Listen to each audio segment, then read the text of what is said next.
इन सब परिस्थिति में जब तक प्रभु के महात्म्य को समझे नहीं, डूज एंड डू नॉट्स के विवेक जाने नहीं। आज आचार्य चरण ने तो कह दी कि अन्याश्रय मत करियो, महापातकी है। तो अन्याश्रय को कोई समझा ही नहीं।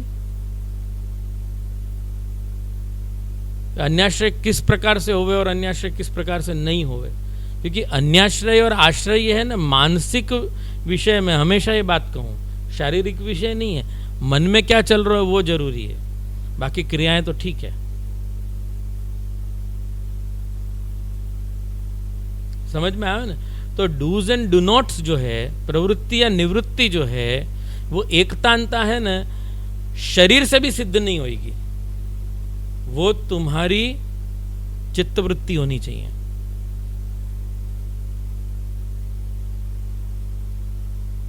शरीर की वृत्ति तो चित्त वृत्ति से गवन होवे ही है। तुम्हारा शरीर तुम्हारे चित्त के विरुद्ध भाग्य ही कभी जाता होवे, परिस्थिति ले जाए तो अलग बात है। बाकी आदमी हमेशा शरीर से वही करना चाहेगा जो आपको मन कह रहा है। मन के विरुद्ध कोई क्यों जाएगा? अनटिल एंड अनलेस के वाकई जीवन में कोई सर्कमस्टेंशियली ऐसी कोई चीजें घटनाएं घट रही हुए तो। बाकी हर शरीर वाकई मन को गुलाम है। मन के विरुद्ध कोई शरीर काम करे नहीं है। समझ में आई? तो मन जो है ना वो एक तानता सिद्ध करे है, फिर वाकई ऑर्डर्स पे शरीर चले है, और शरीर कभी वाकई ऑर्डर पे नहीं भी चले न तो नहीं चलवे में भी वाकू हैंग और वाको ही होवे, या कोई एकतानता के में। जैसे वाघाजी राजपूत लड़वे गए तो ध्यान ठाकुर जी को है?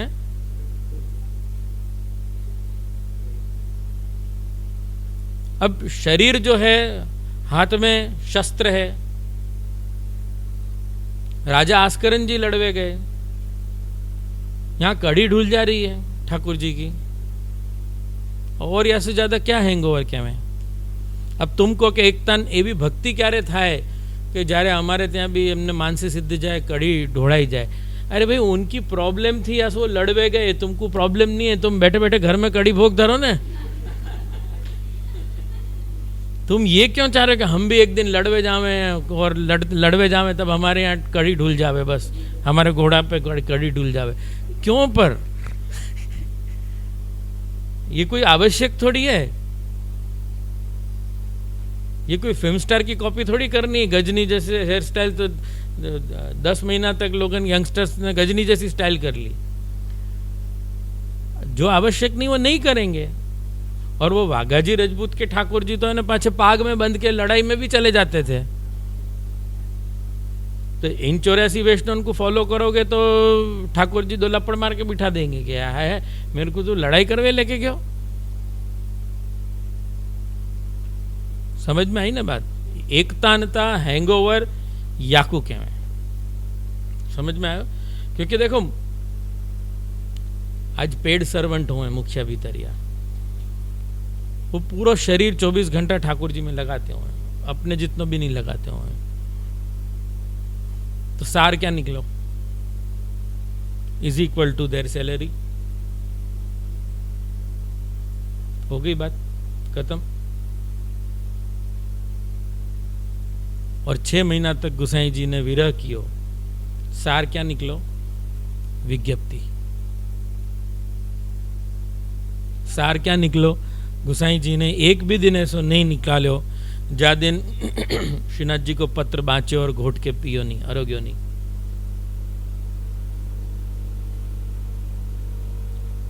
ठाकुर जी को विरह आयो तो घूमने निकल गए।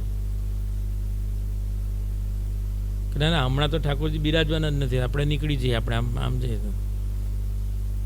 तो वो तुम्हारी मानसिक दशा को वर्णन है। वो एक्चुअली सूचित करे है कि ये हैंग ओवर है, हैंग ऑन है कि हैंग ऑफ है।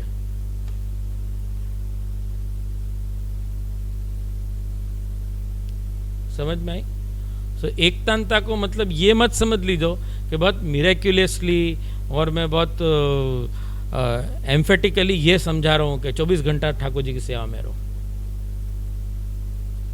और सबसे एकदम फंडामेंटली अगर मैं या कोई एग्जांपल दूं तो head of the family, man of the house is always is in the mercy of of his family. वाको कहें एक तान। Why are you working for family? Why are you spending so much time for family? Why it's taking toll out of you? क्योंकि भाई for family I have to. Why you are leaving your family for 6 months for family? This is hang on. मतलब hangover ही है। आई बात समझ में?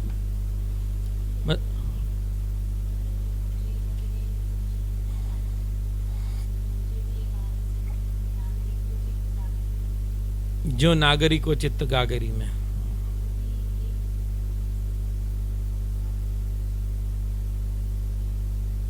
वाको कभी भी गागरी कभी गिरे नहीं है।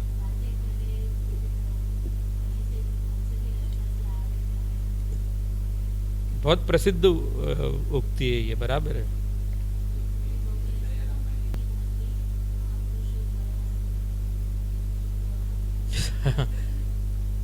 क्यों नलकुबर को मिले थे ना नारद जी? नलकुबर जो हैं वो कुबेर के बेटा हैं और वो स्नान कर रहे थे और अटखेलियाँ कर रहे थे, सब मस्ती कर रहे थे, स्त्रियन के संग स्नान कर रहे थे।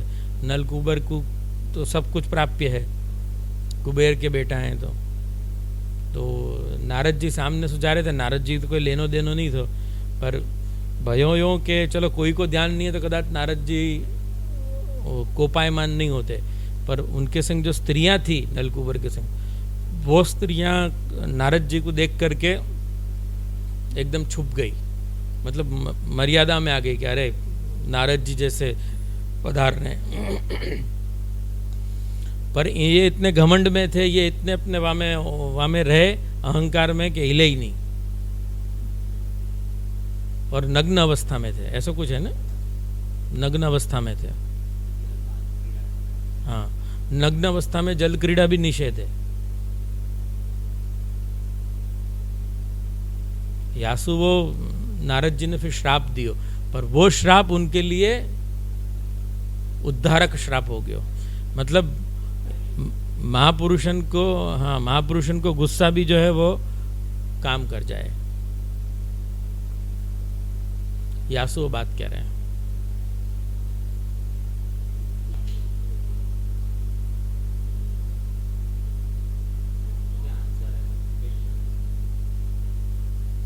ऐसो है या मैं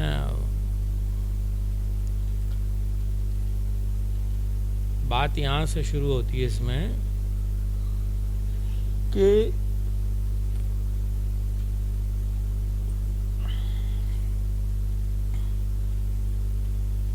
शूद्र द्वारा स्थापित पुरुषोत्तम की मूर्ति को ब्राह्मण नमस्कार नहीं कर सकता। ठीक है, ये सनातन सत्य है और शास्त्रोक्त बात है। और यदि ब्राह्मण नमस्कार करता है तो पाप का भाजन ब्राह्मण स्वयं बनता है और इतना घोर पाप कहलाता है कि वह नरकगामी बनता है। यह शुद्ध स्थापितम लिंग विष्णु वा विनमे द्विजः स याति नरकम घोरम, वो घोर अंधनतम नरक को प्राप्त होता है। ठीक है, ये विधान है।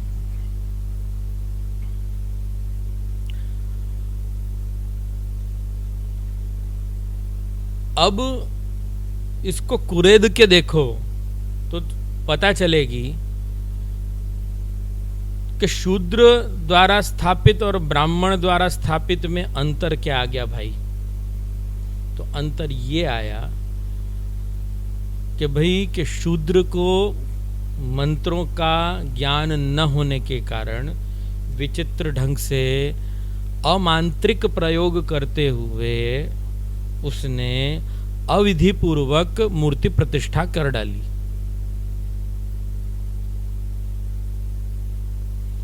और ब्राह्मण द्वारा स्थापित मूर्ति को नमस्कार योग्य है। वह क्यों है? क्योंकि वह ब्राह्मण मंत्र विधि को जानता है, शास्त्रोक्त सकल विधियों के जानकार होते हुए शास्त्रोक्त प्रयुक्त सारी विधियों को इम्प्लीमेंट करता है, मांत्रिक उच्चारण स्पष्ट करता है, अस्पष्ट मांत्रिक उच्चारण नहीं करता, क्योंकि वो भी शास्त्र में निषेध है। तो स्पष्ट शास्त्रीय मांत्रिक प्रयोग करते हुए मूर्ति के प्रतिष्ठापन का कार्य सिद्ध करता है ब्राह्मण, तब कहीं जाकर के वह मूर्ति प्रणाम करने योग्य हो जाती है। बराबर, ये बात तो सिद्ध हो गई।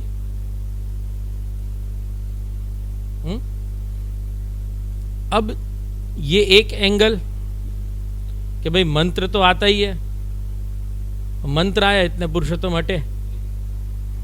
दूसरी बात ये कि यदि शूद्र द्वारा पुरुषोत्तम की स्थापना भई और उसको नमस्कार करने पर यदि तुम्हें घोर नरक की प्राप्ति होती है, तो तुमने ऐसा क्या कर दिया कि पुरुषोत्तम तुम्हारे उस नमस्कार को एब्जॉर्ब न कर सके, उस नमस्कार जैसी क्रिया को डाइजेस्ट न कर सके, और उनको भी तुम्हें अंधनतम नरक में भेजना पड़ा।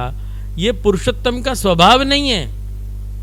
पुरुषोत्तम को नमस्कार करने पर अनिष्ट निवृत्ति 100% है, और यहां तुम बात कर रहे हो कि अंधनतम नरक।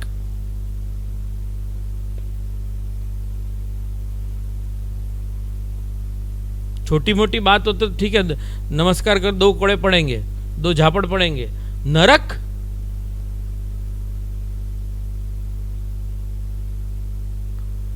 सीधी नरक की बात कर दी। मतलब सारे पुण्य एक तरफ और ये गलती एक तरफ।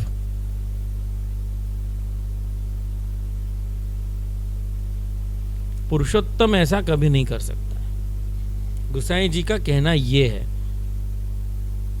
कृपा सिंधु है, दया सिंधु है, करुणालय है, वरुणालय है। वो कौन है? तुम उसको कहां मंत्रों के जाल में फंसा रहे हो, मंत्रों से बांध रहे हो, कहां उसको तुम्हारे सॉफ्टवेयर डेवलप करके सिस्टम में ला रहे हो। वो सिस्टम उसके परे है, वो सिस्टमातीत है वो वेदातीत है। वेद से अतीत कृष्ण को वेद की मांत्रिक परंपरा में ला करके, वेद की तांत्रिक परंपरा में ला करके सबसे बड़ी भूल तो तुम कर रहे हो, जो वो है ही नहीं। जैसे गुसाई जी ने क्या कह दी कि सुंदर स्त्रियों को वश में करने के लिए गोपाल मंत्र का प्रयोग करो। यह लिखा है गोपाल मंत्र में। भाई सुंदर स्त्रियों को वश में करके तुम्हारे जीवन में अनिष्ट आएगा कि भगवान आएंगे?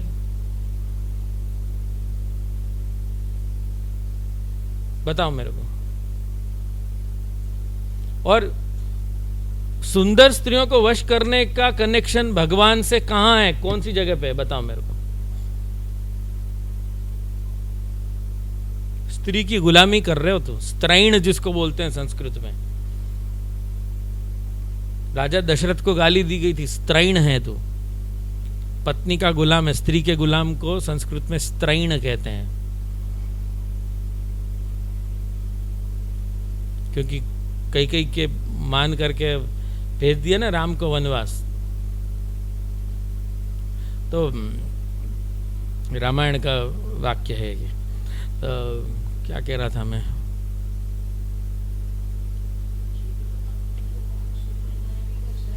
हाँ, तो फिर शूद्र द्वारा प्रतिष्ठापित मूर्ति से ये नरक यातना, नरक भोगना, ये पुरुषोत्तम के स्वभाव में नहीं है, कभी नहीं हो सकता। लॉजिकली फिट बैठता ही नहीं। आ गई बात समझ में?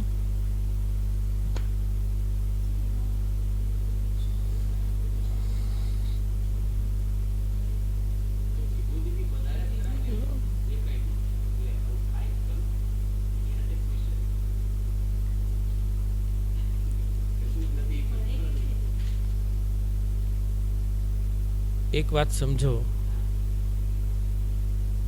સિસ્ટમથી જે આવવાનું હોય, સિસ્ટમમાં એક એરર હોય તો આગળ વધે સિસ્ટમ, તો પછી આવે ક્યાંથી?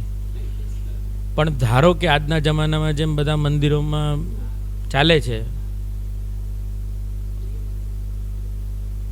શું કરવાનું? કોને પડી કોને છે કે અમે નરકમાં જશું કે સ્વર્ગમાં જશું જોવાની?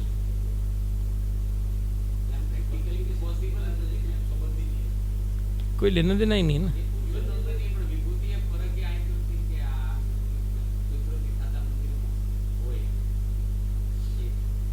देखो, यस्य कस्य तरोर्मूलम ये न के न प्रपेश है, यस्मै तस्मै प्रदातव्यम यद्वा तद्वा भविष्यति।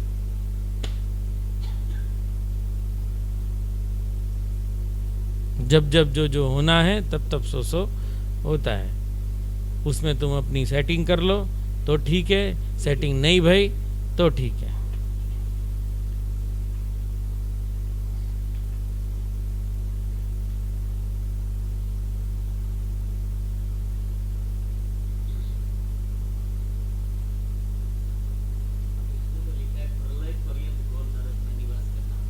संप्लवम कहो ना, आहूत संप्लवम।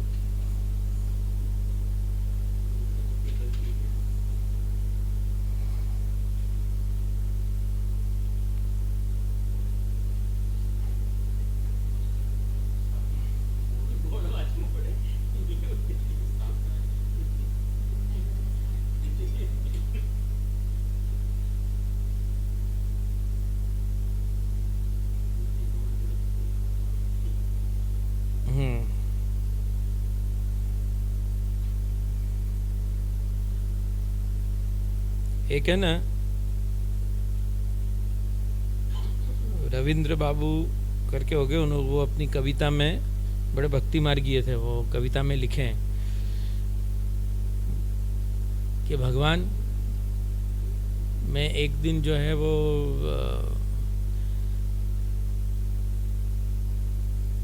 तेरी बंसी की धुन सुन के सीधा खड़ा हुआ और चलने लगा। रात का समय था, घोर अंधेरा था, चल तो पड़ा। आवाज में, वो धुन में, बंसी की धुन में ऐसा खो गया, ऐसा खो गया। अचानक मैं जब पहुंचा तो वहां देखा तो सब बड़े बड़े ज्ञानी और तपस्वियों की भीड़ लग रही है, और एक दरवाजा है जिसके अंदर तू बैठा था। और जैसे ही मैं आया तो तेने दरवाजा खोला और मेरा हाथ पकड़ के खींच लिया। पर भगवान, जब से तूने मुझको अंदर खींच लिया है, ये ज्ञानी और तपस्वी लोग बड़े हल्ला कर रहे हैं। क्या हल्ला कर रहे हैं? क्योंकि तुम ऐसे अंधेरे में भटकते भटकते कहीं से भी चले आओ, ऐसा थोड़ी चलता है कोई, ऐसे थोड़ी दरवाजा खुलता है। अब मैं इनको क्या जवाब दूं? मेरे को तो समझ में नहीं आ रहा है। मैंने तो तेरी धुन सुनी और चला आया, दरवाजा खुला था, तूने खींच लिया, मेरा दोष क्या?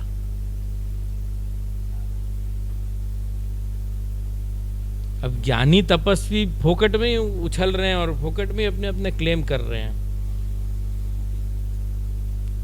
अब जिनको क्लेम करना है, ऐसे ही दोनों क्लेम करने वाले आपस में लगे हैं, तेने कुछ गड़बड़ करी क्या? अच्छा, तूने कुछ करी क्या? अरे देख, उसने तो यूँ कर दिया। तुम आपस में करते रहो, पर यहाँ भगवान को जाको खींचना है, वो अंधेरा में बुला करके कब खींच लिया पता ही नहीं है। क्योंकि वो लोग मेरे नाम से चिल्ला रहे हैं। भगवान ने कही कि चिल्लाने दे, कोई बात नहीं, तू आ जा। ये वो वाली बात है। तो वैदिक जो है वो तत्वज्ञानी की बात है।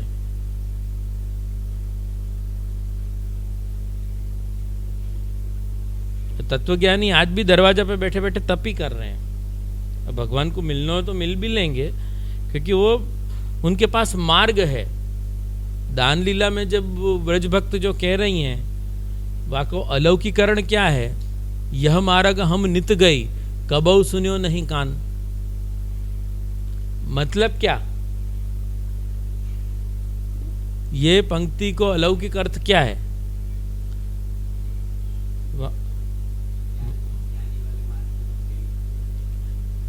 नहीं, लौकिक अर्थ क्या है कि भाई ये मार्ग सु हम रोज जावें, ठीक है, ये दानवान कभी कुछ सुनो नहीं तो, और जो कछु हतो भी दान को या कर को, जो को भी जो प्रकार हतो टैक्स को, वो तो या के व्रज को भूमिपति जो है कंस है, कंस को जानो चाहिए। कबहु सुनियो नहीं कान, आज नहीं या होत है, ये नई नई बातें क्या हो रही है? तो वो ये बात कह रही है कि जब भगवान के सन्मुख जब आके खड़ी भई है, या को सरस्वती अर्थ है ये पंक्ति को, कि जब भगवान के सामने आके खड़ी हो रही है, तब वो देख रही है कि यार बिना कोई प्रयास के, बिना कोई सामर्थ्य के, बिना कोई वेद विधि के, बिना कोई तंत्र मंत्र के, बिना कोई शास्त्र के, ये सामने से आकर के पकड़ रहे हो हमको, जबकि हम खुद पैदा होकर के हमारे में गुथी भई हैं कि भगवान यूं मिलेगो, यूं मिलेगो, यूं मिलेगो। अभी हमारा कैलकुलेशन चल रहा है, और ये कैलकुलेशन जहां तक कैलकुलेशन भयो है, वह कैलकुलेशन तक इतनी बात समझ में आई है कि अभी तो हमको बहुत कुछ करनो है, तब जाके ब्रह्म मिलेगो। पर ब्रह्म को या तरह से सामने आके हाथ पकड़ लेनो, आज नहीं यह होत है, कबहु सुनियो नहीं कान, ये नई बात हो रही है। ऐसा कभी नहीं होवे। ठाकुर जी कैसे सामने से प्रकट हो बिना आयास प्रयास के? हमारा आयास क्या? ताहे अहिर की छोरियां छछिया पर छाछ पे नचावे। अहिर की छोरी होने को गौरव है उनको, और तो क्या है, न ब्राह्मणत्व है, न कोई उनकी एलिजिबिलिटी है। और वहां में भी नानुकुर करनो, भले स्वामी जी चंद्रावली जी को तो नानुकुर करनो तो एक वह समय लीला को पार्ट है, ये दान लीला में वो स्पष्ट होवे है, परंतु वह समय नाना करते पाछो ठाकुर जी कि नहीं तेरी ना सुननी नहीं है, को अंचल पकड़ रहे हैं, हाथ पकड़ रहे हैं, कंकड़ पकड़ रहे हैं भगवान। यात्रा सु भगवान को मिलना, ये तो कोई भी शास्त्र में नहीं है। शास्त्र में हो तो वेद प्रतिपादित ब्रह्म हो जाता ना, ये तो वेदातीत के लक्षण है। मैं घड़ी घड़ी वही कह रहा हूं कि ये वेदातीत को लक्षण प्रकट किया, और ये वेदातीत होने को लक्षण ही एक्चुअली भगवान को भगवान होने को लक्षण है। तेरी कहानियां यदि वेद में मिलने लग गई, तेरी स्तुति यदि वेद में मिलने लग गई, तो तू पकड़ में आ गयो। पर तू पकड़ में नहीं आयो ना इन सब वैदिक स्तुतिन के द्वारा, यही सुतो तो ब्रह्म है। और वाह ब्रह्म को ये वेद की ऋचाएं तुरंत पहचान गई। पर रोकवे तो कौन आए थे? ग्वाल। ग्वाल रहे पचिहार। ग्वाल क्यों पचिहार? ग्वाल कौन है? एते देवाहा साक्षिणः, ये भगवान की लीला के 24 घंटा रहने वाले साक्षी देव हैं। जय जय संगी ग्वाल हैं, तेते संगी देव, ऐसे अष्टसखा गा रहे हैं। देवताएं पकड़ नहीं पा रही हैं ब्रज भक्तन को, देवताएं पकड़ नहीं पा रहे हैं ब्रज भक्तन को। क्यों नहीं पकड़ पा रहे हैं? अहिर की छोरी को पकड़ नहीं पा रहे हो तुम देवता होकर के? क्योंकि ये वेद की ऋचाएं, ये लौकिक स्त्रियां नहीं है। ये वेद की ऋचा होने के कारण ये संभव नहीं हो पा रहा है। भाई ये तो हमसे नहीं, ग्वाल रहे पचिहार, अहो गिरधारी दौड़ियो।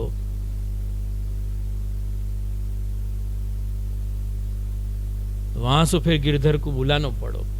वो लक्षण है भगवान को, छोटी उंगली पे उठा लेना। वहां गिरधर शब्द भी यही के लिए दियो है कि गिरधर अहो गिरधारी दौड़ियो। वहां कृष्ण दौड़ नहीं कही, गिरधारी मतलब तूने जैसे गिरिराज जी को उठा लिया था ना उंगली पे, वो सामर्थ्य प्रकट कर, क्योंकि ये रुकने वाली नहीं है। अहो केशव दौड़ियो नहीं, अहो गोपाल दौड़ियो नहीं, ये गाय चराने वाले भाई ताकत नहीं चाहिए, गिरधारी दौड़ियो।